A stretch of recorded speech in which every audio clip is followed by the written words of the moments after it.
செய்தியாளர் சந்திப்பின் போது டெல்லி முதல்வர் அதிஷி விம்மி விம்மி அழுதார்.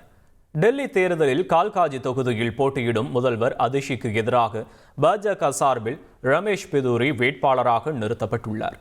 பிரச்சாரத்தின் போது அதிஷி தனது தந்தையை மாற்றிவிட்டார் போல என ரமேஷ் பிதூரி பேசியது சர்ச்சையை ஏற்படுத்தியது.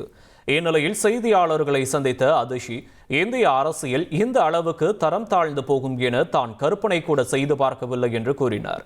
தொடர்ந்து பேச முடியாமல் அதிஷி விம்மி அழுதார். वो इतने बीमार रहते हैं कि बिना सहारे के चल नहीं पाते हैं.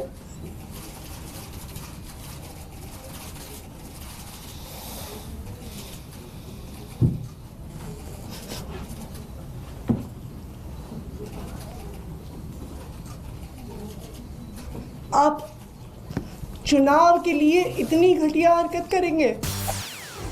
செய்திகளை உடனுக்குடன் தெரிந்து கொள்ள உடனே சப்ஸ்கிரைப் பண்ணுங்க.